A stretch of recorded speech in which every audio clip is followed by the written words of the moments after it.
Lokesh sir, IDFC first bank देखिए weekend पे numbers आए थे। नंबर्स बड़े ही शानदार हैं। शानदार इसलिए क्योंकि सरप्राइजिंग है नंबर्स इस बार। अगर आप देखेंगे तो इनको एक CGFMU से एक 515 करोड़ रुपए के आसपास की रकम मिली है NCGTC के तहत।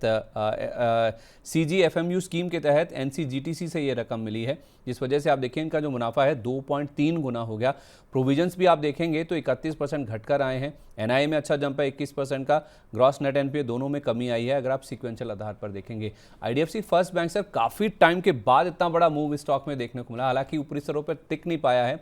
जिनके पास हैं सर वो उसे मुनाफा वसूली के तौर पर देख रहे हैं। इन नंबर्स के बाद कोई उत्साह बढ़ेगा सर शेयर में? तो ये वन टाइम है या कैसे नंबर आया मुझे भी देखना पड़ेगा। ये जो वन टाइम प्रॉफिट आया है या ये परमानेंट होगा और इसको ग्रोथ करेगा वो देखना पड़ेगा। क्योंकि जो सेल है ऑलमोस्ट 4 गुना बढ़ गया है प्रॉफिट क्वार्टर ऑन क्वार्टर, और I believe year on year भी 150% बढ़ा है। तो एक बार वो नजर रखनी पड़ेगी। बट टेक्निकली की बात करें तो इसलिए मैं फंडामेंटल में राय नहीं दे रहा हूँ। टेक्निकली बात करें तो एक ना रेजिस्टेंस है 86 में, वहां जाके ये स्टॉक प्रॉफिट बुकिंग आ रहा है। तो एक बार ये 86 के ऊपर क्लोजिंग दे दे तो मुझे लगता है 95 से 99-100 रुपीज तक जा सकता है स्टॉक। तो अभी के लिए अगर किसी के पास पड़ा हुआ है और नीचे के लेवल से है 70-72 के लेवल से है, क्योंकि यहाँ से ही चलना स्टार्ट किया है अप्रैल से, तो यहाँ पर एक स्टॉप लॉस लगा ले 78 रुपीज का और होल्ड करें। और ओके। जिनको नया बाई करना है वो थोड़ा सा वेट करें, क्लोजिंग होने दे आज 86 के ऊपर, उसके बाद ही कल देखेंगे क्या करना है। एयू स्मॉल फाइनेंस बैंक, एक बार इसके भी नंबर्स देखिए आप लोकेश सर। नंबर्स अच्छे आए हैं। इनका जो प्रोविजनिंग है उसमें कमी आई है। एनआईए में 32% का जंप है। मुनाफा 37% ग्रो किया। ग्रॉस और नेट एनपीए में हमने हल्की फुल्की बढ़त देखी है क्वार्टर क्वार्टर बेसिस पर, अगर आप रेशो के हिसाब से देखेंगे, परसेंटेज वाइज देखेंगे। लेकिन इन्होंने अपने जो एक योगेश जैन जी इनके एम्प्लॉय हैं उनको डेप्यूटी सीईओ के रूप में प्रमोट किया है। ये खबर भी निकल के सामने आई है। और 31 जुलाई इन्होंने रिकॉर्ड डेट तय की है अपने फाइनल डिविडेंड के लिए। नंबर्स में भले ही एसेट क्वालिटी को लेकर थोड़ा सा कंसर्न है, बड़ा है नंबर, लेकिन बाजार को नंबर्स पसंद आए हैं और स्टॉक 4% ऊपर रिएक्ट कर रहा है। और कितना अपसाइड है सर इसमें एयू स्मॉल फाइनेंस बैंक में? सर आपको याद हो दो बैंक मैंने बात की थी, एक आरबीएल बैंक और एयू स्मॉल फाइनेंस बैंक। 220 में आरबीएल और एयू स्मॉल फाइनेंस बैंक 750 से। तब से ही हमारी बाइंग है स्टॉक पे और बाइंग का रिकमेंडेशन है। अभी भी सेलिंग का रिकमेंडेशन नहीं आया है। और दोनों स्टॉक बेहतरीन आउट परफॉर्मेंस दिखा रहा है। तो मेरे हिसाब से इसमें अभी भी बने रह सकते हैं। इसका जो नेक्स्ट टारगेट आ रहा है वो 1130-1140 का आ रहा है। थोड़ा सा रिजल्ट में इस इफ एंड बट है। बट अभी भी मुझे लगता है ये स्टॉक 999-95 के करीब का स्टॉप लॉस के साथ अगर बने रहते हैं तो 1140 से 1150 का टारगेट आप ले सकते हैं। उसमें भी वापस रिवाइज कर सकते हैं ऊपर के लेवल पे।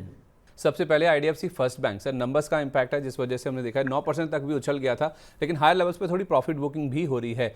क्या सर ये लंबे समय के बाद एक रेंज से निकलने की कोशिश में है? कुछ बड़ा मूव आ सकता है?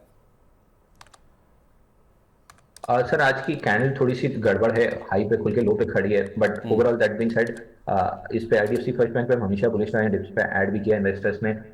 100 रुपये हमारा पहला टारगेट है, 125 रुपये दूसरा टारगेट है।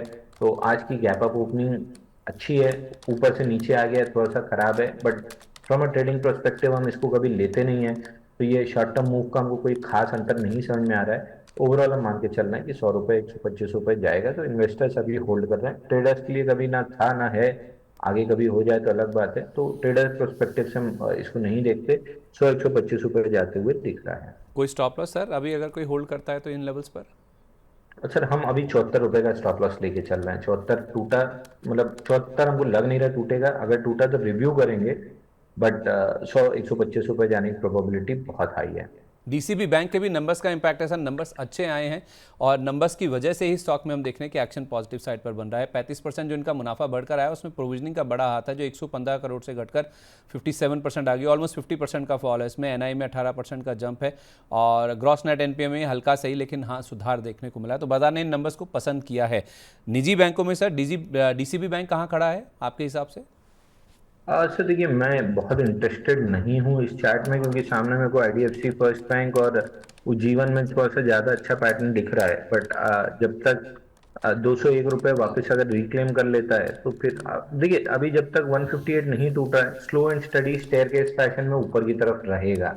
बट इस स्टेयरकेस फैशन में क्या मैं बाई करना पसंद करूंगा? मेरा जवाब ना ही रहेगा। ओके, ठीक है। जब तक 158 नहीं टूटता है तेज़ी जारी रह सकती है, लेकिन ऐसा पैटर्न नहीं है कि इसमें खरीदारी की जा सके। तो फिलहाल के लिए अगर आप इस स्टॉक से दूर रहें तो आपके लिए ज़्यादा बेटर होगा। नंबर्स में sir bank of Baroda, bank of India, इनके भी नंबर्स आए हैं, हालांकि रिएक्शन ज़्यादा नहीं है। कुछ ऐसा चार्ट्स में खास दिख रहा हो?